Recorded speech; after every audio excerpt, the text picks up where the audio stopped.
Welcome to Ear Biscuits. I'm Rhett. And I'm Link. Thanks for joining us again. It is another adventure at the Round Table of Dim Lighting. I've never called an adventure this week? This an adventure, but I thought I would forewarn you.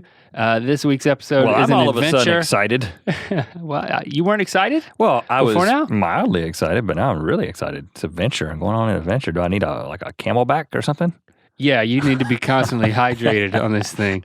The interesting person from the internet that we're talking to this week is the one and only Felicia Day. She's not only famous for having red hair, which maybe she's not famous for that. But well, she has red hair. Okay, that's one thing. She's also known for her acting on Buffy the Vampire Slayer and Supernatural, and as Penny on Dr. Horrible's sing-along blog, one of my favorites, among many other things. But she's more than just an actor. Oh yeah, she's done a lot of stuff in the web space. I think probably one of the most successful web series ever. You know, going back years ago, 6 seasons of The Guild. I know you've heard of The Guild. This is about the online gamers guild called the Knights of Good, who play countless hours of a fantasy MMORPG called The Game. Now, she wrote this, she produced it, she was in it. I mean, this is her baby, The Guild. Here's a clip. There's a saying, keep your friends close, but your enemies closer, right? Can I change that to the closer your friends come, the more they look like enemies? I mean, come on! First Tink steals my server key, then Zabu moves into my work? I was so dumb to think I could keep the game and the guild separate, even for a day. And then, when they mix, it's like oil and water. Fire and gasoline, nuclear dragon and fairy toadstool village. Those analogies got weird quick. So The Guild ended its 6th season run in January of 2013, garnering well over 100 million views. And I mean, that's a lot. I mean, considering how difficult it is to create for narrative content on YouTube. Felicia also co-founded the YouTube channel Geek Sundry and is continuously creating quality geek and gamer-centered content for you on the web. And her latest project's called Spooked. It's she executive produced this, and it's being called a cross between the Ghostbusters and the Guild. Highly anticipated. It's on Hulu, and it's also on the Geek and Sundry YouTube channel. And you said the Ghostbusters, but the movies are just called Ghostbusters. Did I say the Ghostbusters? You said it's the. Well, in my mind, between the Ghostbusters, like the three guys. Yeah. I think of them as the three guys. It's a team of paranormal detectives, so it is the Ghostbusters and the Guild people. Yeah, we'll go with that. There's nothing wrong with what I said. Okay, we had a great conversation with Felicia. We touched on lots of topics, including growing up as a homeschooled misfit in the Deep South, the circumstances that led to her writing the Guild, her thoughts on misogyny in geek culture, how she deals with trolls. And we talked about kissing girls on screen. Plus much more. So here it is, Our Ear Biscuit with Felicia Day.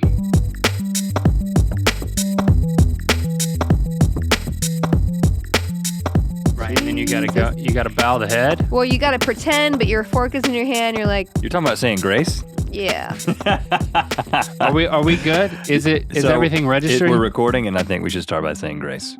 Okay. No, Yeah. So awkward. It's so awkward because I don't even know. They do it in their head. They won't say it out loud because then it's like, I'm saying grace and I don't want to make a demonstration of it. So then you're kind of like awkwardly like, what should I be doing in my head where you're praying to whatever God you pray to? right. And they could just be having some sort of fit. Or like, don't eat too much. Like somehow the internal's like, don't eat all those potatoes. That They're could be giving like themselves a diet a pep thing. talk. A pep talk. Okay. It To is kind of Jesus. it is kind of weird because they're basically saying, I want you to be a part of something that I'm doing without you. Yes. So it puts you on the spot to come up with something to do while they're doing their thing, silently praying. Their lips are moving a little bit. Is that what you mean? Yeah, that's what I mean. But then they don't want to impose on you. They're not like, hey, can we please say grace? Because that feels like they're imposing the religion on you. And yet they need their moment to say grace while you're in the middle of a conversation. So they start. So it is imposing. It is imposing because they're stopping everything to say grace, which is fine. But then as me, as a non-religious person, I'm like, already dug into my macaroni and I'm like, well, should I stop chewing? Should I just slow down? Should I just stare at you? Maybe you should just continue eating. I mean, maybe that's the natural thing to do. I never want to do, it always feels awkward. Well, let me ask you, what have you done? And have you have you landed on a technique? Well, one time I bowed my head. A prayer stander. Yeah. It's like a bystander. A prayer stander. That's true. I bowed my head once and I was like, this is stupid. I'm not talking to anyone, you know? So then that felt false because then I'm like, well, I'm pretending to pray to a god. They're going to get pissed off that I'm a poser. I'd rather just not do anything. So then Meaning the gods are going to get pissed off? Whoever's anywhere. Or your friend? I think she meant the person. The person who was being prayed to, or the entity. Ah. Because their eyes are closed. They're in their own thing right there. Right. And then I stopped awkwardly, you know. So then you either join in, which was not, I wasn't joining in, it was just posing. Right. And then 2, just keep eating, which feels dickish. And then 3, it's just kind of like a mid-chew stop, like, let's pause. Like, literally, like, I'm frozen in That's time. not bad. The freeze. The freeze is in basically time? what I do, yeah. Yeah, that face. And you look off. You seem to not be looking at, like, if I was the prayer, Yeah. I would look down. You look down. To imitate them. So it's kind of a half pray. But your eyes are open. It's a half pray. It's really just evaluating what I ordered at that point. Like planning your first bite. Yes. I mean, Planning like you could just take a moment of silence. You could just be for what, 9/11? Just to center yourself, just to be like, all right, this person is praying. I'm just going to take a moment of silence, or you could just break your phone out. No, that's the worst. That would be the worst. That would be the rudest. Okay, then just do the moment of silence. I think moment of silence, maybe. I do have a meditation app on my phone. Yeah, do that. So I could break out whatever it is I listen to there when I intend on doing it, which I usually don't get around to it, but it's on my to-do list every day. No, but I would think that growing up in Alabama. Oh, you Wikipedia'd me. Oh, it did more than that. Wikipedia'd. It goes much deeper. that this is something that you've dealt with. You dealt with growing up. I mean, surely there was lots of people saying grace around you in Alabama. I went to religious school for a couple years, but then we moved to Mississippi, which is even more prayy. Yeah. But more I didn't. Prayy. I know. But then I did not go to school there. I was homeschooled because my mom was this hippie, and she was like, "This school system is horrible, and I don't want you to go, so just don't go." So where in Mississippi and what age did you move there? Ocean Springs, Mississippi. I moved there when I was, I believe, 7. I lived there until I was about 13. Is that near the coast? It's on the coast. It's right next to Biloxi. That makes sense, Ocean Springs. Because my dad was stationed at Keesler Air Force Base.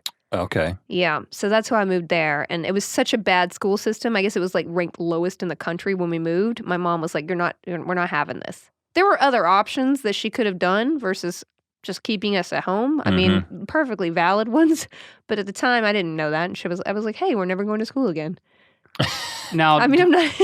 Right. Describe hippie mom in more detail.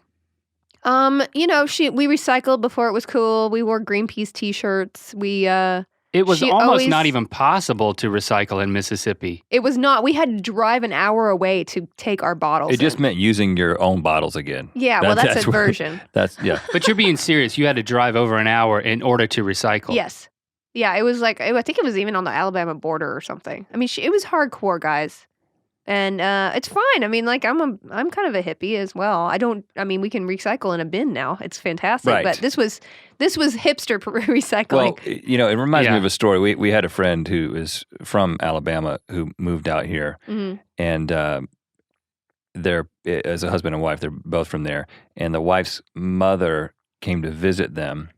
And they've been out in California for a couple of months, and they were recycling, and she was like, I'm concerned about y'all. Y'all are liberals because you're recycling. Yeah, so we red flag. We understand the Southern cultural heritage. It can be difficult to find a place to take your recycling. It's true. Well, you grew up in the South, and you just don't have the context that you should in life, I think. Mm-hmm. Mm-hmm. I mean, I did not know that Jewish people had their own foods until I moved to LA, and I was like, what is this deli thing? Yeah. I thought bagels were only frozen, and I honestly thought that. Oh, yeah, me too. Did you think absolutely there was anything else but a frozen bagel? No. I am not lying when I tell you I didn't even know what a bagel was until college. Yeah. I mean, seriously. No, there's no diversity. There's no representation outside. And I thought that What that is- what this- locks on a bagel were, it had to do with like not being able to get it out of the freezer. I still don't know what you're talking about. Locks, L-O-X. Still don't know. Yeah, Oh. see, he's still See? that much of a redneck. It's a smoked fish. Ah, yeah. Generally okay. saltier than a smoked salmon. I A do lox would be kinda know cured, that. Yeah. Yeah, that's, do kinda- I mean, it was a pretty good in Yes. the moment joke. Sorry about that. But as a result, when I moved to LA, I went to every single deli in Southern California and had Mhm. matzo ball soup because I thought it was literally the best invention ever Yeah. known to man. It's a soup and bread at the same time. It's fantastic. Soggy bread. But that's- Question mark. Well, yeah. Being homeschooled and in the South with the hippie mom who wanted to take you out of the school system and things like that and kind of had a different perspective on things, even within homeschooling, I would assume in the South you were isolated because there was a homeschool contingent, but that was also a religious thing. No, or those were still all is, like right? crazy religious. Those were like the girls who wore hair shirts. And we tried to socialize with them a couple times Right. and there was just no connection there. Hair shirts? You know, like so religious that they had to wear dresses down to their ankles and they had Oh. to wear like button-up white shirts that kind of cuffed at their no showing no skin. Basically, the Christian equivalent of a burqa.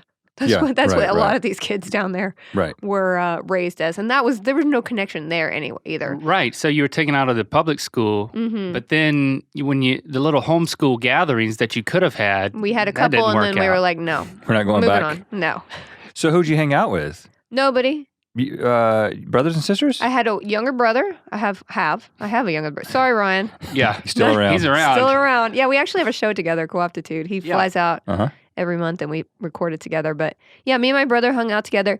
In general, I just had a lot of lessons. So I would not hang out with the kids at lessons, but I would be around them at lessons. And I also did theater, And what kind of lessons are we talking about? violin, Mhm. dance, Mhm. karate. You ever combine those three? I could. Because then it would be like Lindsay Sterling plus one. Plus one. It would Lindsay be. Sterling plus martial arts. No, she could do. You could cut to her like just using a violin as a weapon, like as a you CIA can agent. you can poke a mean eye out with a violin poker. Absolutely. You can get, yeah. I actually saw that almost happen. It went at the Largo. I was telling you about the Sarah Watkins thing, and she was playing the violin, and her brother leaned down, and she got this close to, and nobody noticed it except me. There was no gasping. I was like, she almost put his eye out with a bow. There's nothing worse. I got poked in the eye by a girl when I was 6. That was With what? with her finger, her pinky. Oh, and you felt it go all the way in? It went all the way in. I had to wear a patch for 6 months. Oh, I did that to my grandma. You did it to your grandma? Yeah. What did you do? I was about 6 years old and I poked my nanny in the eye and she had to wear a patch for like 6 months. And I would go there every Sunday to eat fried chicken and I'd feel horrible. There she is, old eye patch Nana. Wow. I mean, she regained her sight. But how did this Maybe. happen with you? I was on the tires and it was just she was balancing herself and she had pointy fingers and I got an eyeball's reach of her. Jennifer. I always remember Jennifer. Jennifer and that finger. Yeah. There's no more pain. There's no greater pain. I've never given birth, but I assume that there could be no greater pain than getting your eye poked. Yeah. Like that. I mean, she scratched my cornea like really bad. Was there permanent damage? If I could find her now on Facebook, I'd tell her something. What would you tell her? Just say it. I'd say be it like, now. Jennifer, just for the record, you ruined my first grade. The only grade I ever went to school. Oh, Thank you. Wow. You were the pirate. I was a pirate and I did not like pirates. I was So not there a was fan. no upside. No, Did you wear a fashionable eye patch or just a black one? No. It was like it was was not tie-dyed. even it was kind of like a cream color with metal.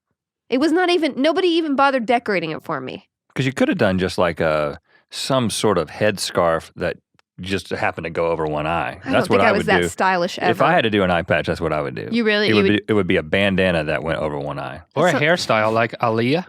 Oh. She only had one eye. She's dead. Too soon, That's why man. she died. She Oh died my of lack of an eye. Didn't she die in a plane crash oh no, she died in a car crash in Honduras because I was in I Honduras when loved her music. Wasn't Let's just she? stick to that. Yeah, Oh, there's she a was depth great. perception joke in there somewhere, but I'm not going to make it. because she's dead. Right. Yeah. Okay. Or she's not. Who knows? Boy. So how did you deal as a young Felicia with these things, did you pour yourself into the violin? I did. I just decided to be as good as I could at all the things that I actually had human contact with. And I just really liked the violin. It was good. It was good to spend some hours doing that. And at the same time, I did dance. I danced like 3-4 hours a day. I wanted to be a dancer, actually.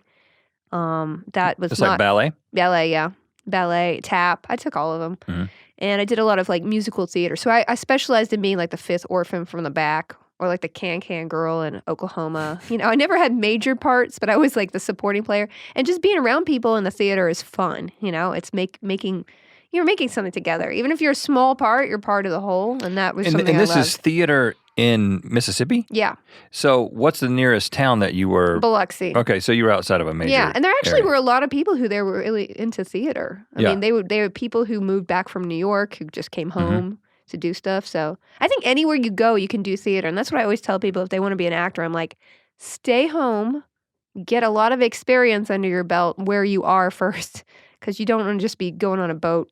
Get on a boat or a bus to LA and just saying, hey, ta-da, discover me, because I did that, and it took a long time to figure Yeah. it out. But a lot of people just, do that, which is not the smartest.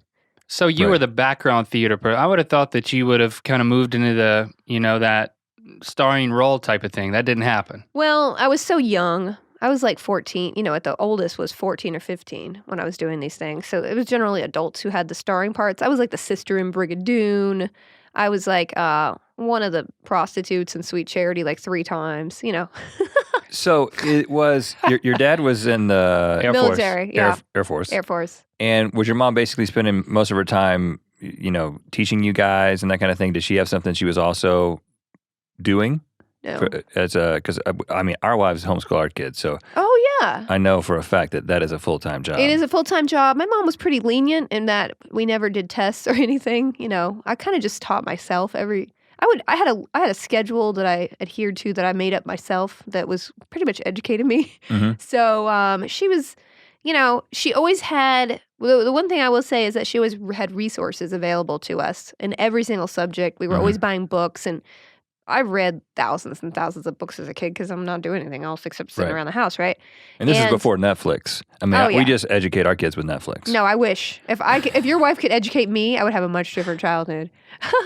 But I had a very regimented schedule. And my grandpa really he was a physicist, nuclear physicist, so he was really impressed when I knew math proofs. So I put a lot of effort into my violin and math proofs only because it tended to impress people. And I got rewarded for that. And it just kind of, and I enjoyed it. So I Nuclear just kept doing it. physicist. So, and he's your grandfather. So was he like involved in the development of like The laser. the laser? Yeah. I was going to say like the atomic bomb, but No, then the national defense systems, all that Star Wars stuff, he was really high up in all that during the 80s and stuff like that. So, he like helped invent real lasers Real that stuff. are used.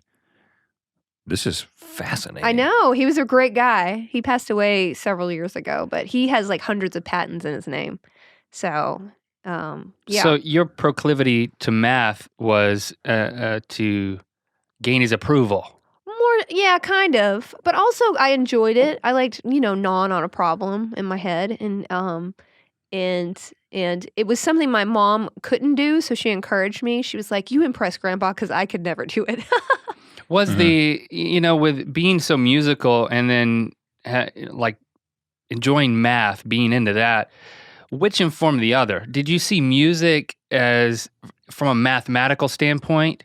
Well, even for us with engineering degrees, I think a lot of times when we're creating things, we see it from a mathematical standpoint that it's a problem to be solved. Mm-hmm. Well, there needs to be a joke here. It's kind of like arriving at a solution. Yeah. No, actually, I did a video on my personal channel last week about producing because I feel like people are really impressed when I'm an actor, but actually I do a lot of my time is producing and making things behind the scenes. And I made an analogy about a math degree coming in handy when you're trying to produce something well, because you have an end result, like a proof, that you're trying to use the tools that you have to put together and make the end result happen correctly. Right. And that is the same as filmmaking, really. I mean, you have a goal, you have a script or, a project, and you have to look around you and say, hey, what tools do I have to put this together to realize this end, end result. And yeah, I definitely think there's a music to comedy, especially, I think. I'm pretty, on the Guild specifically, I was really precise about how people not rewrite my lines and stuff. Sometimes people have better alternatives, but in general, I was very strict about say it the way I wrote it because there was a music in my own head that tended to sing in my ear. If they changed it, it wasn't as, to me, appealing. Maybe that's just a control freak. That's also called a control freak. Yeah, well, that can be a good quality to So have. even in terms of like the rhythm of it, like, you didn't say that. When I wrote this line, I heard it being delivered kind of in this rhythm. Sometimes. To that extent? Sometimes people wouldn't get the intent. I mean, I obviously know people aren't in cages and their own individuality comes to the forefront and when you're reading dialogue as an actor, but sometimes they wouldn't get the intention of it. Only rarely have I said like, okay, just say it like this. But usually when you tell an actor, okay, the intention here is to do this, then they get it and they know how to read the line or say it. But I think there's a certain rhythm to make, especially comedy work, because it's really all about timing. Yeah. So you see that music and math kind of influence different things. The music maybe in your writing, the math in your producing. Yeah, yeah. And also I did a thesis paper on this, but music and math are generally because this is your double major in college. I double majored in college in mathematics and music. And there's a correlation between the area of the brain that deals with music, especially classical music, and mathematics, theoretical mathematics. So there is a lot of overlap there. So you're involved in performance. You're doing the theater thing and the music thing. Then you go off to Texas, double major in music and mathematics. At that point, when you made the decision to go to Texas, what were you thinking? Well, my dad moved there. He was assigned there. We moved when I was 13, we moved 8 times in 2 years, basically. So there was a lot of moving around when he was going to finish off his medical research and stuff. And our light just came back on. I know. Our dimmed lighting failed, so we had to go with alternate lighting, but then the dim lighting came back. Well, now it's even more ambient here. Not as noir, but ambient.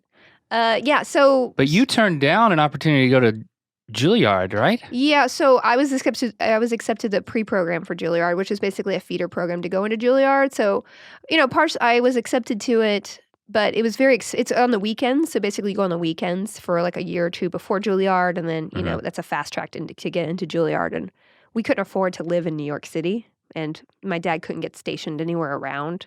So it would have been prohibitively expensive for us to have 2 households. Listen, I grew up very poor, really, because the lessons basically took all the money. So we never really had a new couch ever. I generally got my clothes from Goodwill. We were not poor. I mean, we were poor in that sense, but my mom always had the best people tutoring us. So it was kind of, and I think those priorities definitely stick with me. Yeah. I unfortunately couldn't do that, but I got a full scholarship to go to University of Texas because my professor taught there, and he was like, hey, you want to go to college? And I was like, sure, I'm 15. Let's get out of here. Oh, so you went at 15? I had just turned 16. He got me the scholarship when I was 15. It was full ride. Here's a fun fact. I do not have a high school diploma. I never got a high school diploma, but I have 2 college degrees. And I don't know actually if that's legal anymore. I don't know if it's legal. Yeah, you shouldn't have shared that because they're going to invalidate Are they going to take it away now? Yeah, and then you know what? You're not going to have degrees anymore and your whole life is going to fall apart. Because you know what happens to people who don't have college degrees. It's true. All of them go pumping gas. You can just hang out here if you want. I mean, I like it. It's a pretty cool room. So. Especially with the lights back on. Yeah, ambient. We make it we weren't in the total dark. We just had the light of... we were just feeling each other. Okay, you go. Now you go. Yeah, just our eyes are wide open. We can't see anything. Sensory deprivation in here. Okay, so then acting, I mean, you've got the music thing, you got the math thing. What were you thinking that you wanted to do, and then how did it switch? I always knew I wanted to be an actor. Oh, okay. And I got on the bus and left. That's why I was telling you earlier, don't do what I did, because I had no qualifications. I got my degrees because my parents said I had to get degrees. Okay. I got the math degree because my dad was like, you need to get a real degree if you're going to go to LA. And I was like, sure, here's a 4.0, Dad. Boom, out of here. And I don't know if that was the smartest thing to do, but it's what I did. And I did volunteer for film festivals a lot, so I got a taste of the business of Hollywood. But what was college like as a 16-year-old? It was not anybody else's college. Like, so basically, I took 18 hours a semester. I mean, I probably have like 250 hours. And you only need like 110 to graduate. So like I have 250 hours of college under my belt. That doesn't make sense if you didn't even want to do it. I did because I liked it. Because you're an achiever. I'm an achiever. I love doing things. I love studying. I actually, my dream would be to go, and I would love to go to UCLA and get like a poetry degree or like a history degree. That would be truly, if I just won $5 million tomorrow, I'd still be making film, but I would also be like, hey, I'm getting a graduate degree in romantic poetry. Would you like to talk about it? Like specifically romantic poetry. Yes, that one I would start with. And then I'd go with like ancient Greek, lifestyle. Like I like to see how people lived. This is all over the place. Anywho. No, I'm with you. But nobody would invite me anywhere because I was illegal. I couldn't drive. My mom drove me to college every day. So... it was not it was not a real experience as far as like anybody else's experience, which is So you lived at home? Yeah, I lived at home. But Austin was significantly different than Biloxi, Mississippi. Yeah, no, it was great. And like I said, I volunteered for film festivals. I knew I wanted to get into the film business because I liked theater, but I wanted to be on film as an actor. And I did a little student film here and there, but mostly my experience came from volunteering for film festivals. And that was kind of like the height of the indie, film world. That was when Sundance was really about the work versus like parties. And just being in that environment made me more excited to be there because it seemed like this rebellious, I only saw the indie side of Hollywood. So I'm like, oh my God, people are out of the box. They're creating things. They're making people think differently. This is what I want to be part of. So that was your passion. That's where you wanted to go. Yeah. Was it just because you're wired as an achiever, or was there also something that personally happened in your life that kind of drove you to prove yourself? Was there any naysayers growing up, family, friends, anything like that? Anyone besides Jennifer poking you in the eye to say, Jennifer, I've got to. This is all for Jennifer. You said I can't do it, so I'm going to. I think that, that comes into play more when I'm in Hollywood. Okay. I grew up sort of in a vacuum. I didn't know how people acted. I didn't know how girls were supposed to be. I didn't know anything but the sort of books and what I saw in lessons, which is all about being the best you can be at something specific. Mm-hmm. So I think that's what drove me the most is just achievement because I loved learning and I loved, I got along better with my professors than my colleague, my co-students, Mm-hmm. So you earned the right to go to LA, and then that's what you did. Yeah, absolutely. And how did you do that exactly without a driver's license? You had one by then. No, I did. How old were you? I moved at 20. I was at 2021. So after a full 4 years at Texas. It was 5 years actually. So I just turned 21 when I graduated, or I was just about to turn 21. So, I knew a lot of people from the film festival. So I did know a lot of people. So at least I had a little bit of an entree there into that world. So, and I had met some, I'd done some acting in Austin. So I had a couple connections to get, an agent or an idea of an agent, or at least the idea of knowing what to do. I met some actors who were like, hey, you should do this and get in this class and blah, blah, blah. So I didn't go completely blind. I did have a somewhat of a little bit of a support system through the film festival circuit, and some other actors. But it was pretty like, whoa, here you are. Right. And so what was the first thing that you did to make money? Well, I had saved a lot of money because I was a professional musician during college. So I was one of the youngest people ever to join the Austin Symphony. I did weddings every single weekend. So I made hundreds and hundreds of dollars every single weekend. Violin for hire. Yeah, basically. Which would have been, I could still be doing that. I have friends in Austin who still do that. They're freelance musicians and they make a great living, and I could still be doing that. And I did a little bit of that here. But basically it was savings until I got a bunch of commercials, I lived off my savings. And I had saved, I lived at home. I had no expenses. I had full scholarship. So I saved every single penny, and I was able to live for like a year and a half, almost 2 years just on that. What was that first commercial? Oh my God. My first commercial was a Starburst commercial. And I got hired, even though the director said in front of somebody, she's too white to hire. That was literally, because it was a summer commercial, and they was like, why is she so pale? Albino, get this albino out of here. What did she say? Did he say white, pale, or albino? He said albino on the set, because he's like, take a light off that albino. I will never forget that. Oh, Wow. And then in the goodness. fitting, she's like, so she's so pale. Why did they make me hire her? You know, he literally said that to somebody next, and I'm like, I'm right here, guy. And That's quite an introduction to Hollywood. oh, it was brutal. Like, it was a wake up call because I was always the teacher's pet, you know, my whole life. And then it's just like, I don't understand why you don't love me. Everybody does. But acting is not about how hard you work. There's a lot of other things that go Yeah. into it, which was the biggest probably learning curve that I had. But you are, in fairness, you're kind of pale. I am pale. I mean, Yeah, no. let's just own that. I own it. I am the palest person ever. I always have pale offs. You know, like, oh, that's a pale. Excuse me, sir. Can you just? Oh, I'm whiter than you. I am waiting for someone to cast me as a ghost because every time I work on a set, I can see the DP take a light off me from the stand-in. You know, when you're on a TV show, they have a stand-in sit for you, and then when I come into the shot and sit down so they can look, they always take a light off, Yeah. and I'm like, if I'm glowing so good, somebody hire me to be a dead person. The DP brings the light meter up to you and it like cracks. Yeah, cracks. It's like. Well, I mean, you can play a ghost. I mean, you're producing this know. series. Oh, it's true. Well, if we It's already shot. if we It's get more already- funding for more episodes, yes, I will write myself in as something that glows. Legit.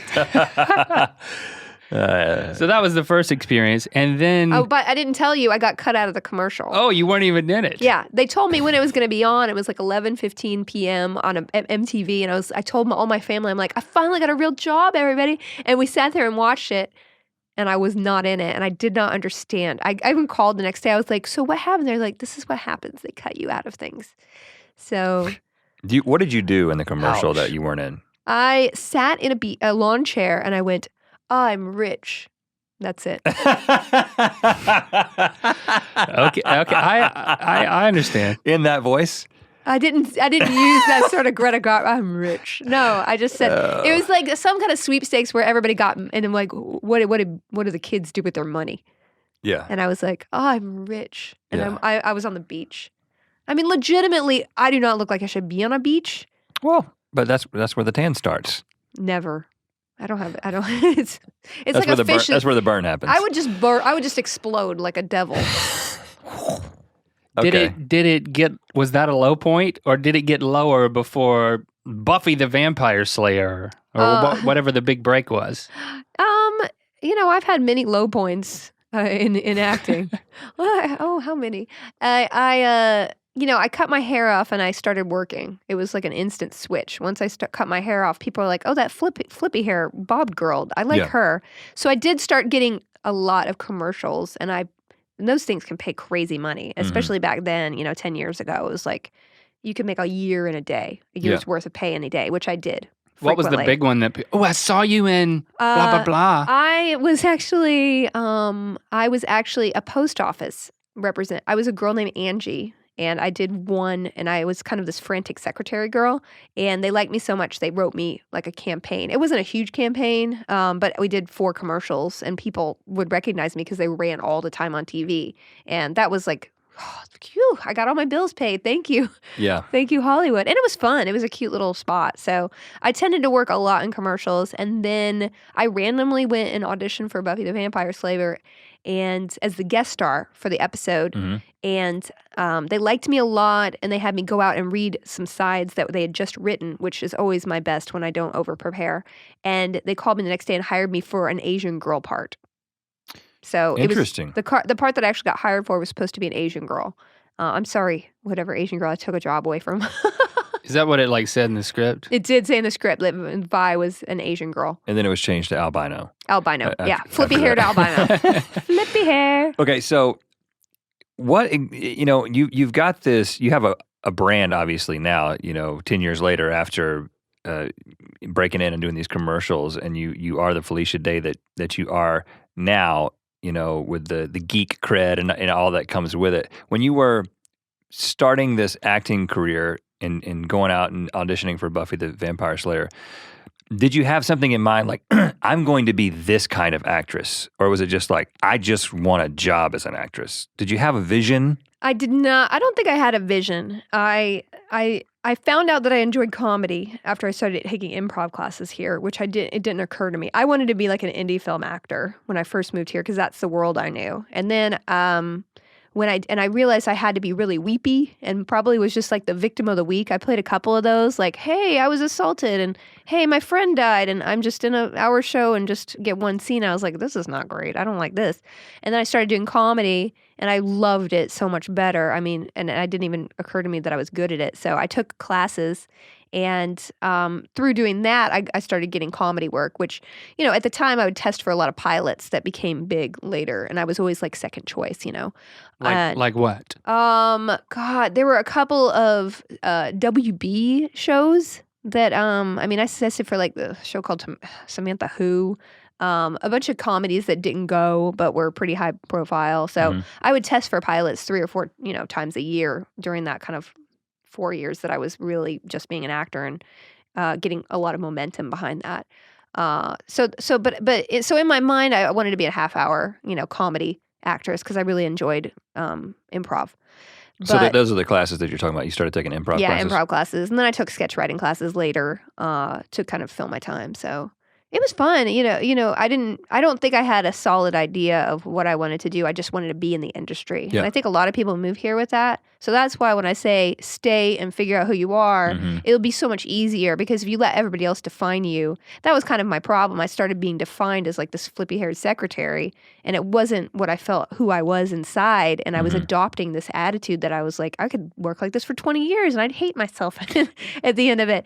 And so I was, that was one of the reasons why I kind of started along the path that I did to kind of rebel against being pigeonholed because I didn't define myself before I got here. I let other people define what they wanted to hire me as. And when did the guild enter the picture? How did that come about?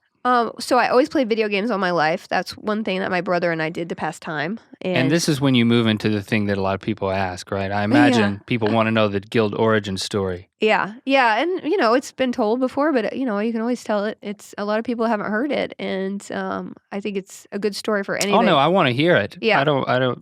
I want you to... You want me to leave? We just want to hear it in Pig Latin. Oh, okay, Pig Latin. I want to hear the dark underbelly of it. Me. The dark underbelly was that I became addicted to World of Warcraft for 2 years, and I stopped going to auditions, and I stopped going to classes, and I would literally play, not kidding, like morning to night. I would sit there and just play.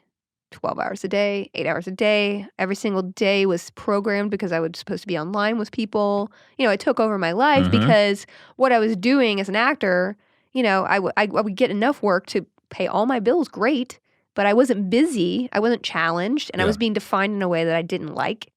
And I didn't know how to take control back, so I basically just put it into becoming the best warlock that I could be.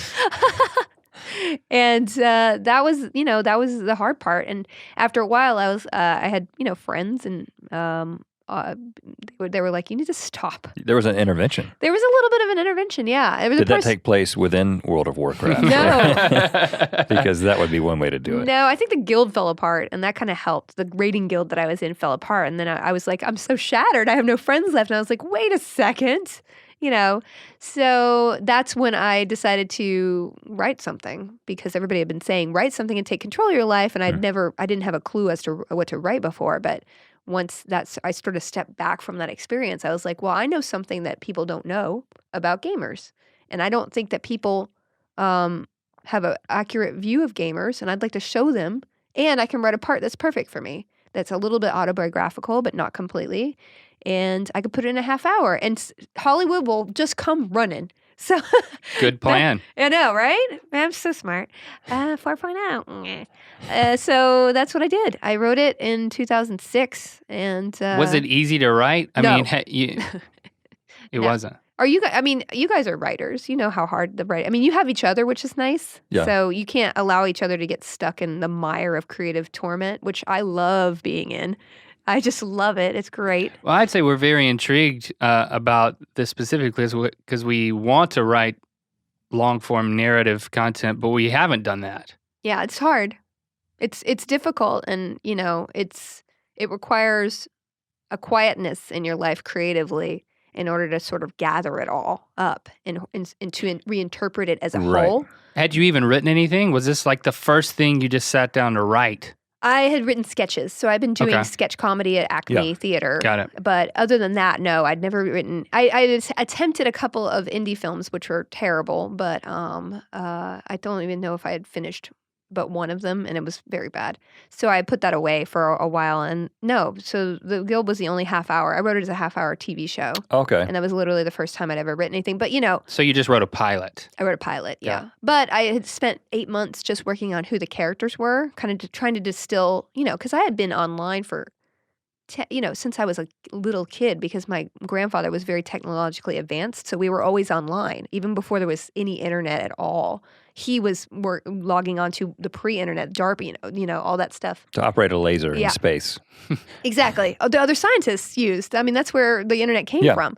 So my parents knew about that, and they always had like online stuff. And so I always knew that you can connect with other people on the internet, and I was always on whatever service it was that you can connect online, even through college, because you could log in through use Usenet and talk Yeah. to people.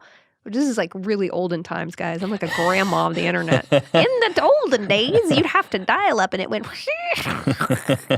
So then you took the pilot on a traditional tour of Yes. the TV labyrinth. I did. I That's showed fun. it to anybody fancy I knew, and they were like, "You are obviously a great writer. You need to be on staff somewhere.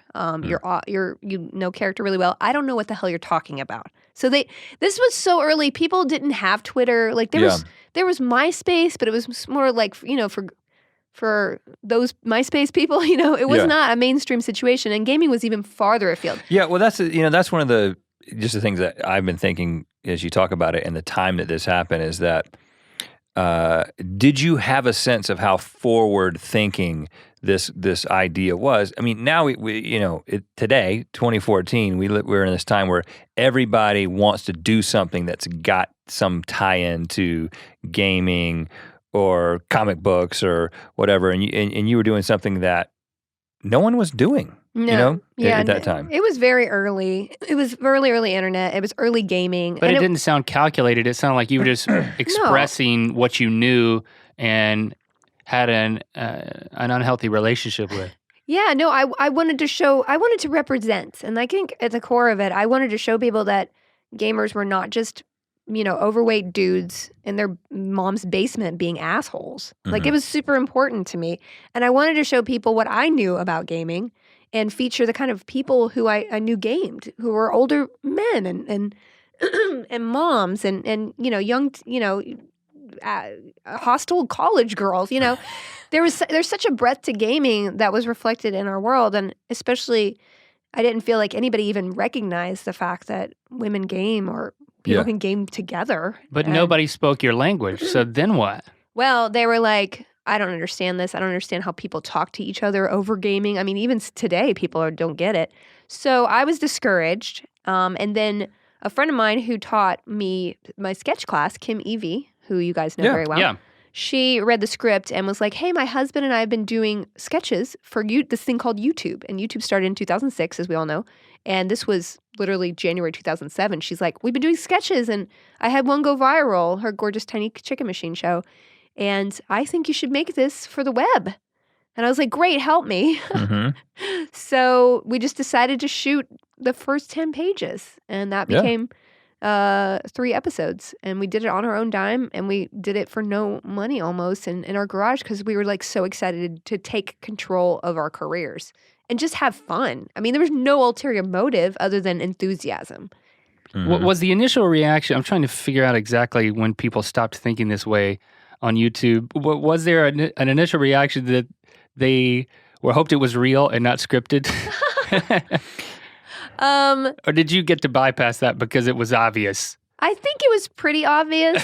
I think it was. I don't remember people being confused about it being real or not. But the fact that Codex, I chose to write the show with Codex talking to the camera, I think created that connection. I think without that, it wouldn't have been as big a hit. And it was only in construction, I just thought, hey, this looks amusing. This is something I would watch. Yeah. And I like this connection with the audience that I think Lonely Girl had just popped right around then. And I was like, hey, I like this talking to the camera thing. And I I'm an internal person anyway, and I want to talk about an introverted person, and that's hard to write because they're not proactive and the audience doesn't like them. But this is a window into the mind of a character, and that you can start every episode with. So I don't think anybody thought it was not. Mostly people are like, I have a Vork in my guild, and I have a Claire in my guild, and through my hard work, basically sitting on the computer 18 hours a day, just posting it everywhere on the internet, like that's how the show gained momentum. And how did you know it was working beyond just you knew it was good? One person liked it. I mean, that was really it. Like when I first saw those comments go up, I think we all wanted it to become a TV show. We're like, hey, we're going to see this and it's going to be great and they're going to be a TV show. But once that happened, I was like, screw TV. People like my stuff. I made this in my garage and they like it. And I don't care if it's 10 people. This is the best thing you've ever watched. And I will sit here another 10 hours and I will email another 150 people personally to please watch my show. And that is literally how the guild happened. It was not an overnight success. We didn't have 1 million views overnight. Basically, we released one a month for the whole first season. And that was 10 months. So nobody would do that with a show now. I don't know if you could do it now because there's just too many things distracting people. But at the time, it allowed the show to spread word of mouth and grow. And my, the hard work that I did, basically sitting there, emailing bloggers personally, going to every forum personally, thanking every single person who featured the show personally on every single website, like that went a long way. And, we funded the whole first season with a PayPal button. This was before Kickstarter was invented. We had put a PayPal button up there after the first 3 because I didn't have the money to fund anymore, and neither did Kim. And surprisingly, people donated, and we got enough to finish a whole season. So it was crowdfunding, like the earliest kind. Yeah. And it was so gratifying. And to me, that connection with the audience and the material, the fact that I was sharing something that I felt needed to be recognized and people were responding to it. Hey, I haven't seen a girl gamer, but I know a bunch. Like that was important to me. Have you been surprised that, thinking about how early the series was and how successful it was, YouTube hasn't really become a place where there are a lot of great web series, narrative series to watch. There are some, but that's not really what defines YouTube. Even now, it's still a lot of vloggers who are just vlogging, not as part of a series, but just vlogging. Yeah. And a lot of one-off videos and that kind of thing. Are you surprised that it hasn't really caught on? What's the problem? I think that people underestimate how hard it is to make long-form narrative work and how much you have to spend time crafting it. I mean, I don't mean to be a jerk about it, but just because you write a first draft of something does not mean you need to shoot that and expect it to be huge. You have to have so much care, and especially who are you calling out here? No, I'm just calling out in general. People, they're like, why did my web series get more views? And I'm like, I can tell you 15,000 reasons. Yeah, and most of it is because the characters aren't real, and the situation is not fresh. The great thing about the web is that you can break narrative. You can do things differently, and I think that we have yet to see how creators do that because it started from such a user-generated sort of point of view with people just picking up a camera and going, and that's awesome. I love that, but it requires a million skills all put together to make narrative work in a way that suspends disbelief. When people went on the guild set, they were like, whoa, I had no idea it took this many people to make it. And it's not like I bloat the setup. It's just like at a certain point, everybody needs to specialize a little bit in order to make something really, really great. Like Spooked, it took 5 months just to do post-production on those episodes.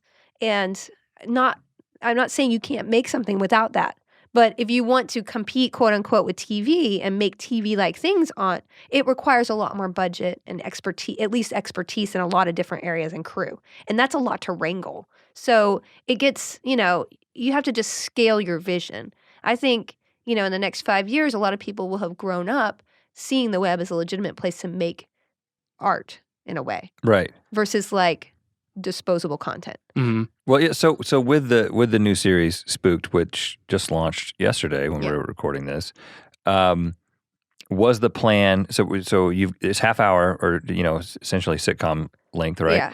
So was the plan always to put this on YouTube? Yes. Like, was that the plan from the beginning? It was part of the funded channel initiative, Right. basically. So we needed to put it on YouTube because they help pay for it. Right. But we actually released it also on Hulu.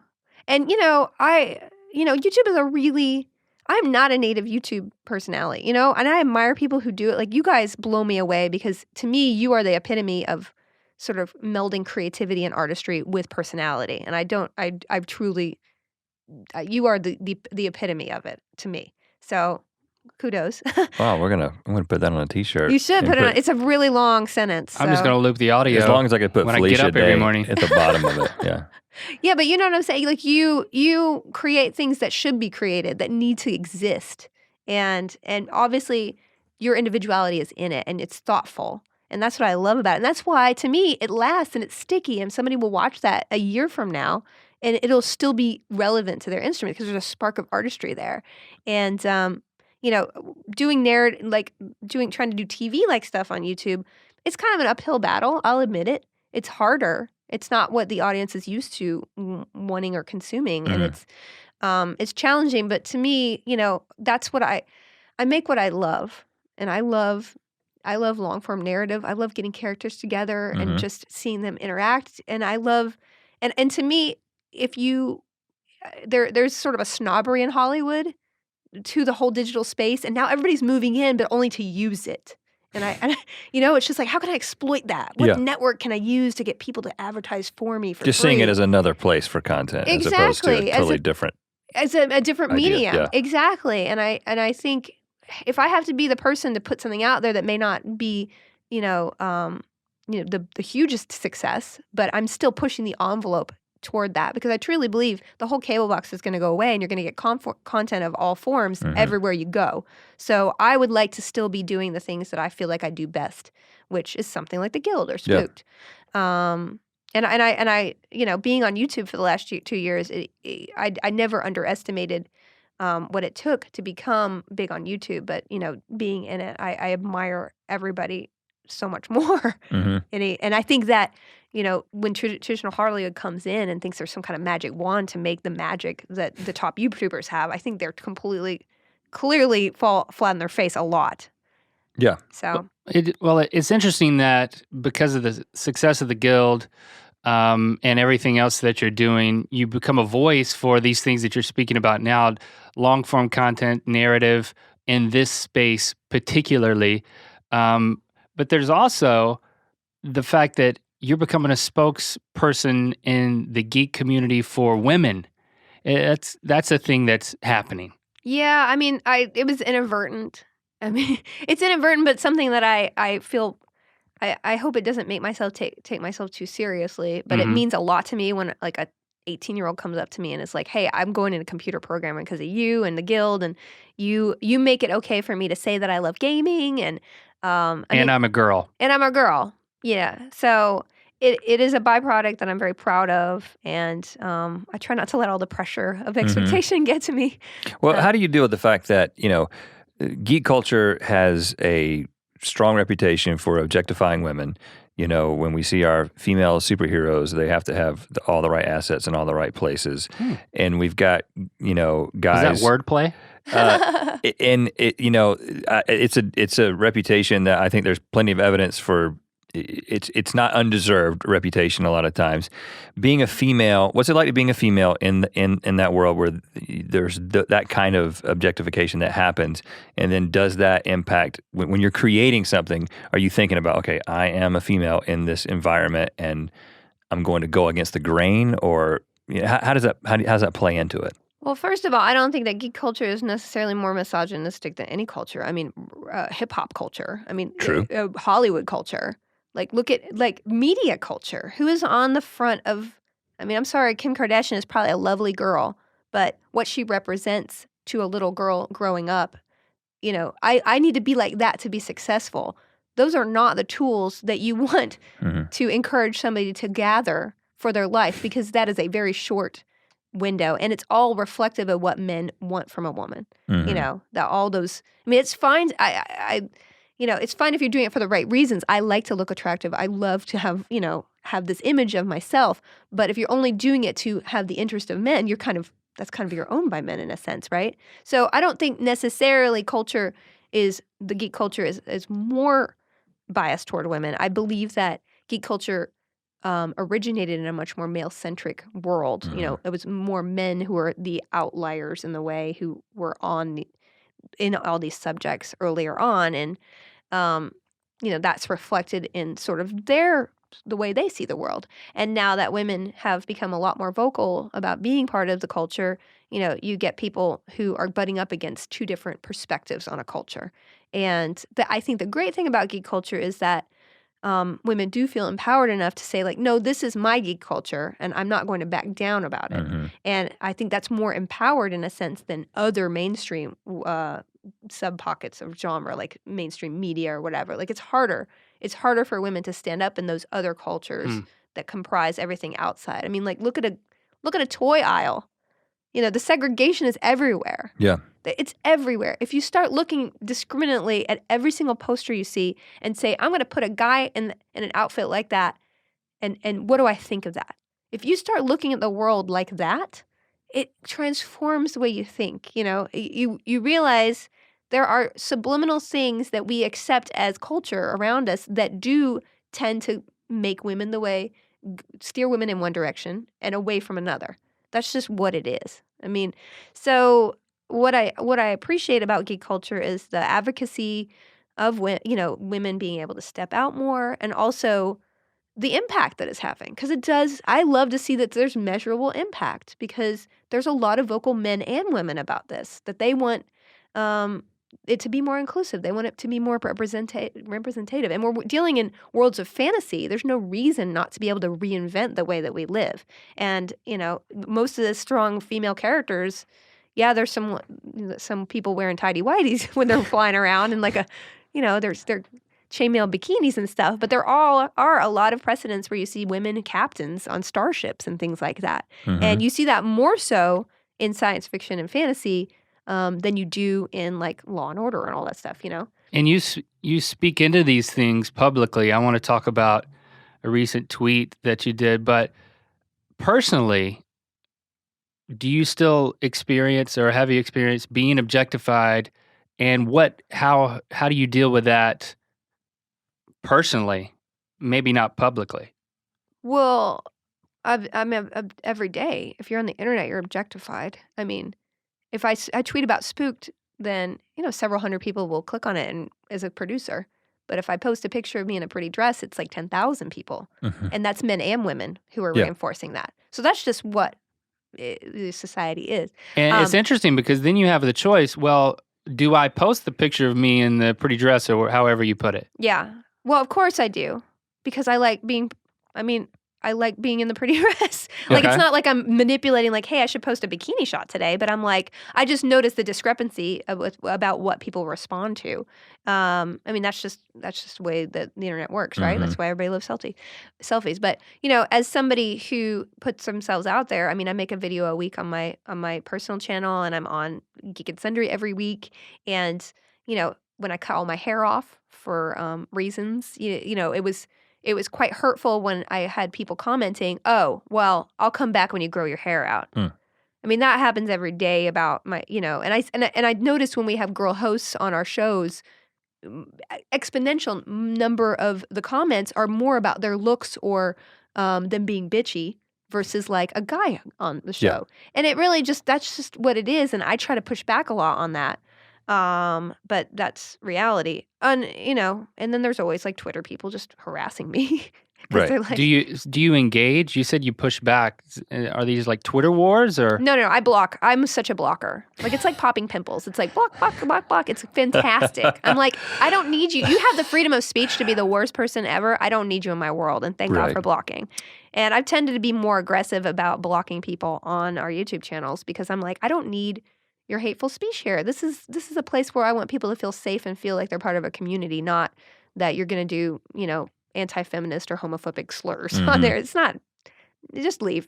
Yeah. I got new glasses, and we made a video where I was like, listen, I got new glasses. I know you're going to be talking about it. Let's just devote 10 minutes of A Good Mythical Morning to discuss my fashion choice because I knew it was gonna. The comments were just gonna be about every opinion about it. Yeah.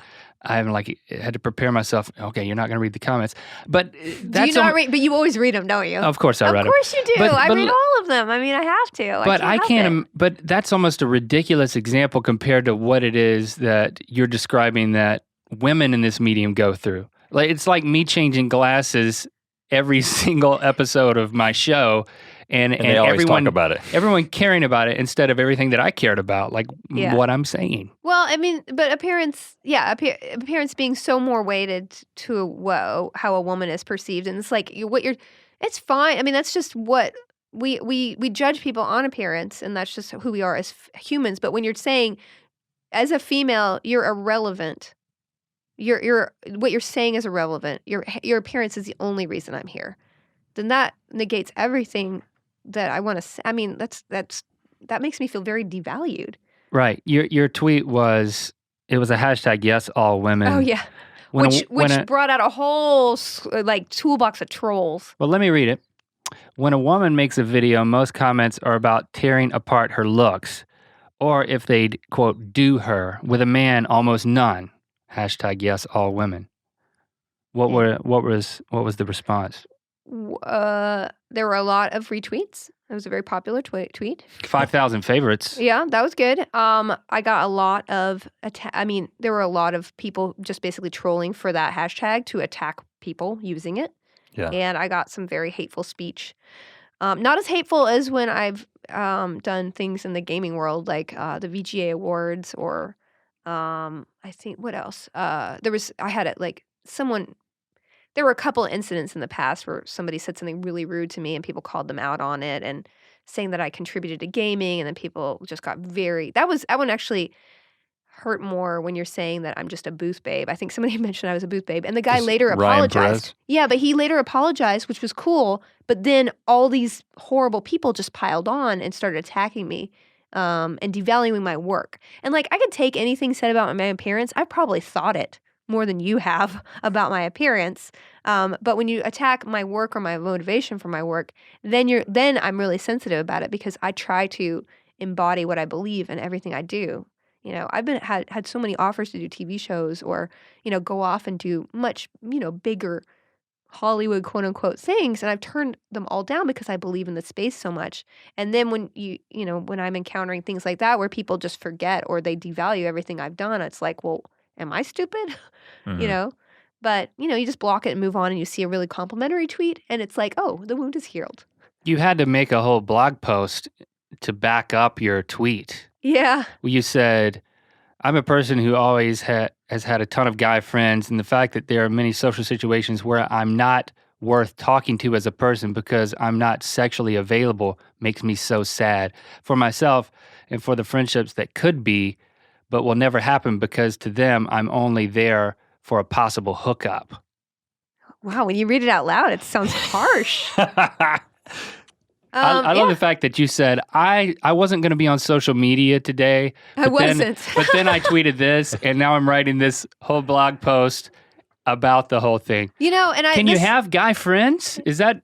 I don't know. I mean, I have a lot of guy friends, actually. But I've been blown off in more social situations because I let the boyfriend word, the B word out. Mm-hmm.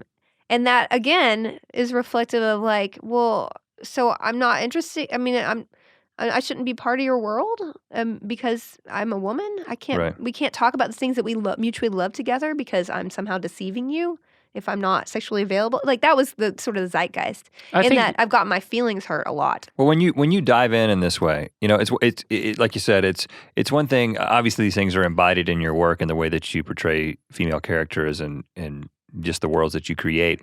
But then when you kind of stick your hand into the hornet's nest in this way on Twitter, and then you've got the blog post, you're obviously not just limiting it to your work, you're engaging in social media, which we all know how crazy things can get. Yeah. Do you regret that? Or is it like, no, this is part of how I am engaging in this I never issue? regret anything I do. I mean, I'm not an impulsive person. I don't tend to vlog about things like this. You never regret anything you do? Well, no, that's not true. But I tend to, I tend to, when I feel emotionally strong about something, I tend to follow that. And I feel like if I feel emotionally invested in something, I feel like that will resonate with someone. I'm like, I feel this strongly about this. I know someone else will agree with me. And I would rather, talk about something substantial that will create a dialogue about something in a way that doesn't condemn people, but just kind of is a talking point. That's important to me because as an artist, if you get back to who you are, like you're here to create, you're here to reflect your being. And every one of us is unique. And unless you're really always digging and trying to redefine yourself and express that individuality, then you're not going to make great art. And that's kind of been a mission for me in the last like 6 to 8 months, just to really re-engage with why I do what I do and what I want to say. And that might be different from something I wanted to say 5 years ago. And that's good because that means I'm growing as a person. Do you think you tried to kind of recreate that atmosphere that led to the creation of the Guild? You know, you talked about how you had money from the jobs that you were doing, but you were kind of in this world where you weren't running the business that you're running today. Were you trying to kind of create almost a sabbatical type approach to your life so that you could have that time? Yeah, no, so the last like 6 to 8 months I have, I did, when Geek Sundry first launched, I did a weekly show called The Flog, and I loved that show so much, but it was a weekly show, and I had almost no help. I didn't know how to use I didn't use a teleprompter. Like, this was me just like being enthusiastic about the show, and I loved it so much, and I had like one person who came in and shot it, and then other than that was me and somebody who moved in from Indiana to do it. I didn't have any help, and I didn't know better. I just didn't know this world, and I made some bad choices personally that sort of burnt me out. And I think in doing a weekly show, I was pouring so much of my creativity into there, I had no well to go back to. So when I created Guild Season 6, the theme of that was, surviving criticism and being an artist with all the criticism happening. That was actually the theme of it because it's the only thing I knew at that point after Geek and Sundry had just launched. And after that, I was like, I have nothing right now.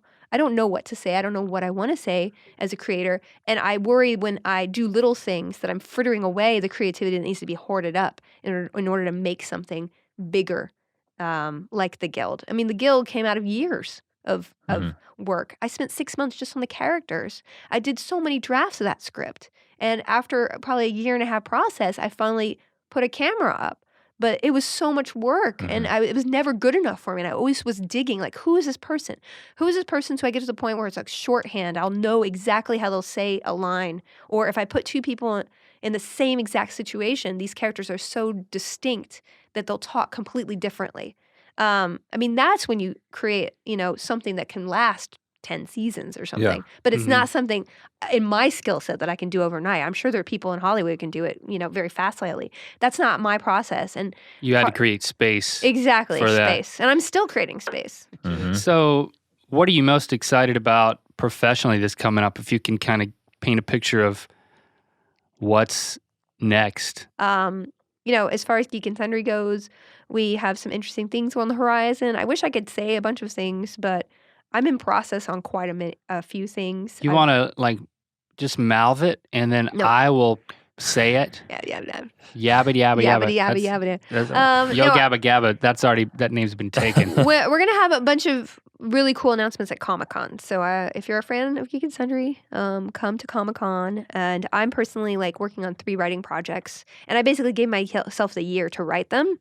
So there's no pressure. And if at the end I don't like it, I'm not going to show it to anyone. And that is it gives me comfort in a way, because I know that I'm creating something for the right reasons versus I got to get something out there. People are going to forget about you. Well, you know what? You always have that sense that train's going to leave without you. Yeah. But it's fine because another train will come along. I mean, really, honestly, LA especially is bad about that. Nobody's ever where they want to be in this town. And that sort of frantic I'm looking behind you to see if there's something better happening is so inauthentic and false and kind of a horrible way to be. Or at least fidgety. I mean, it's fidgety. It's like, am I doing enough? Especially in this medium too, not just in this town. Is there something else? Could I be doing something else with my time now that's going to be more strategic? That's going to be the thing that's going to make all the difference. Exactly. That thought goes through my head all the time. I guess I'm that person. I'm sorry. No, I am that person too, and I literally have to tamp it down because I understand, having been here for so long. You guys have been in the, we started pretty much at the same time, I think. There'll be another train. Yes, there's always another train, and it'll be the right train, because literally every single thing I've turned down in the last year, a better thing has come along. Yeah, or you can just get on one of those things that's on the railroad tracks that you pump up and down yourself. Yes, exactly. You know, just be like that to carry weirdo. the analogy further. Love it. I'll be. Make your own train. You certainly already done that. Yeah. Okay, now this is an odd thing to bring up, but it's something that's in my mind. It's a funny conversation we had when we were hosting that thing. Was it a marketing It was an thing? advertiser award where everyone was so drunk that they talked over and they us. the crowd talked the entire And time. the three of us were reading off. We were on stage reading off teleprompters, and we did great. I thought it was The three of us. fun. I wouldn't say I'll never host anything again, but certainly I need to be creating. I'm putting a pause. I'm putting a pin in it. Yeah, right. If it was an opportunity to riff with you guys again, I would be tempted. But I remember a conversation that we had backstage. But it's kind of like being in a war zone, this type of thing. And who's going out next? Who's going out next to like in front of the firing squad? But I remember one of the conversations we had. Somehow we got onto your first kiss with another woman was was on stage, not on stage. It was in front of cameras. It was on Supernatural. set. It was on Supernatural. Yes. And I wanted to acknowledge. Wow, that was. How did we get there? And I wanted to go back there. How do we get I there? don't remember how we got It's like there. a lucid dream that ended. Yeah. Well, as long as we go back to it, I don't care how we did. Can you retell me that story? No, I mean, no, because I've played didn't several know. lesbians, and I think that's awesome. Like, that's great. And sometimes I think that it's Hollywood's way of getting a really smart girl in there who doesn't have to be perfect looking, and they have to just be like, well, she's just not sexually attracted to the guy. But I've been very lucky in that the characters I've played who are lesbians have not been that. They've been really well-rounded, awesome characters. And I play Charlie on Supernatural. Right. And the first time I ever kissed another girl was the actress on Supernatural, and she was like, And did you know it was in the script? yeah, it was kind of, well, I'm an actor. She was like, oh man, I don't know if I want to do this because we don't have to kiss when the camera's not on us. I'm like, yeah, no, I know that. I'm not getting all up in there. Like, this is not like playtime for me. I'm trying to be appropriate. And then she comes and she's like, the camera rolls and she's like all up in my grill. So was that the story? You're talking about she seemed girl on really Supernatural. timid, and She then seemed really was like, timid, and she was. Then it was like all tongue. It was aggressive, more aggressive than I would have thought. But she's like an actor; she committed. So maybe I should have committed more. And I guess my follow-up question was, and still is, was there a sense in that conversation ahead of time? It's like, should we practice? Is there something to this? No, there's no practice. Have you ever never done a love scene? No. Oh.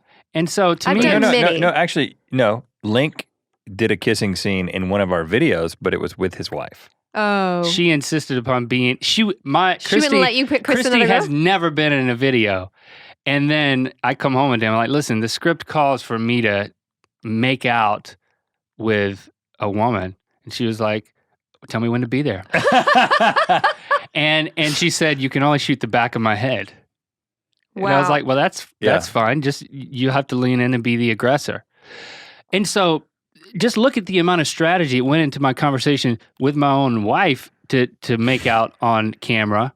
And if I had to make out with a guy on camera, it seems like there'd be a lot of logistics to work out ahead of time. You'd have to really, it was only like, let's not kiss off camera. And when the camera's not on us, I'm like, yeah, of course.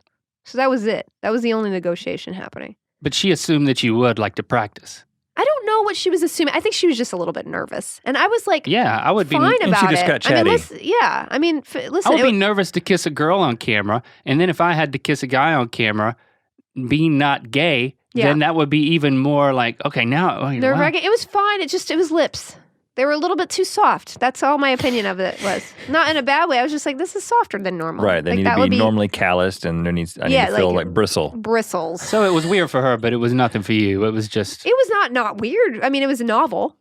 I wish I'd done it in college. There you go. Wow, novel. Okay. You know. And so you written a novel or you made out with a girl in college? And you played a couple other lesbians, and then in the first episode of Spooked features a lesbian couple. Yeah, and we got some great comments I blocked everybody. Well, YouTube. and what was the strategy there? Because obviously it's like, there's one strategy which is like, hey, let's go episode 1 with a lesbian couple because everybody will be into that. No, it was me. Listen, doing scripted on YouTube is, as you know, challenging. And I always think not like, let's throw lesbians in there, but let's do something that mainstream TV would not do. That's always in my mind. Mm-hmm. If this feels too much like TV, then I know 100% that it's not going to catch people's attention, right? And our script, literally, we were trying to find a guy to play Allison Hayslip's part. I was so upset. I was like, there's something wrong about this. There's something wrong about this. It's not special enough. It's not special enough. And the director and I were like, well, why can't it be a woman? And then once we said that, I was like, oh, wow. The whole character arc where if the dad not liking them getting married means something. So there was substance. So we made that artistic decision because there's substance there for the character, for the story arc of the story versus like, let's just do a stunt. That was never my intention. Right. It will never be my intention. And the fact that we can represent a lesbian couple being just people in a show, that should happen everywhere. It's the same thing with the Guild. Like, we should have Asians and people of color not calling attention. Look, I'm the person of color. Like, that's how, or I'm the smart girl. Like, it just should be. And that's what I feel is kind of false about TV when I see it. I see that it's sort of, they're pulling from the same cast of characters over and over and the same kind of actors and the same scenarios. And I'm like, we're all seen it. We've all seen it being done probably better than this. Like, let's just go out of the box and portray people that we aren't used to seeing. And that's why I particularly love that casting choice, which literally came like 2 days before we were shooting because we couldn't find a guy DJ. And it all works out. Yeah. Well, listen, we appreciate the time that we've had together to pick your brain. Well, I don't know. I was a little rambly, but I appreciate your having me on. This table has some of the people I admire the most on it, like Biscuits and Jenna Marbles and Grace over there. So and now you need to sign the table. I am totally honored.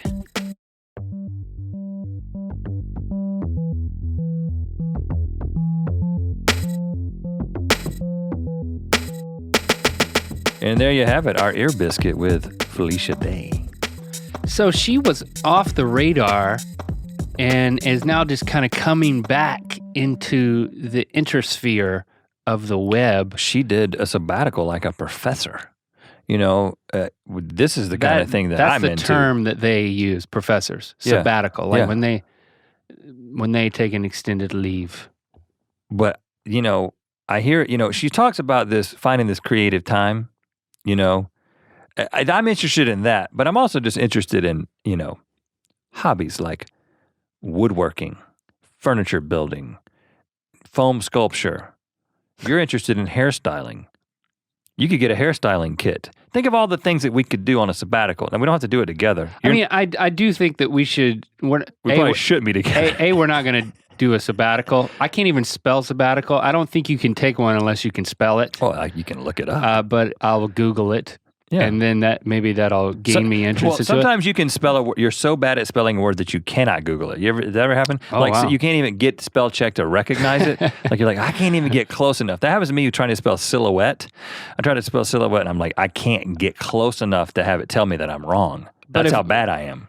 But if we take a sabbatical, I do think it needs to be for creative purposes. There needs to be some applying ourselves. I'm going to create a lot of stuff, foam sculpture and furniture. No, I think that bureaus. I think that we would write a lot more music. Chest of drawers, or Chester drawers, as you refer to them as. Yeah, like it's an uncle.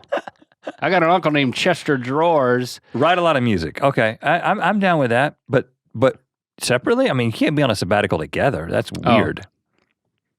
You're going to be on my sabbatical? Yeah. Maybe we should take a sabbatical with semi-regular check-ins.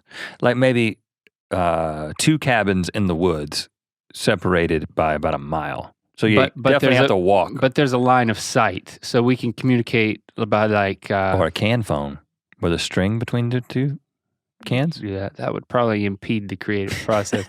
But yeah, well, I mean, we could do it separate. I don't care. Whatever. I'll go to my own cabin. I don't need a line of sight. I mean, we're not that codependent, are we? I don't think so. But as long as the can string will reach.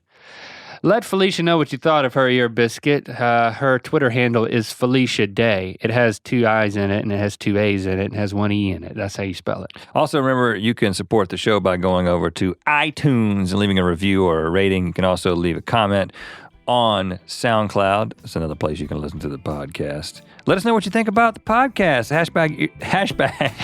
Hatchback. Oh man, I need a sabbatical or else I'm gonna keep saying things like hashtag. Hatchback ear biscuits. Hashtag's a totally different thing. There's gonna be no hashbags on the sabbatical. Hashtag your biscuits. Woo, sorry.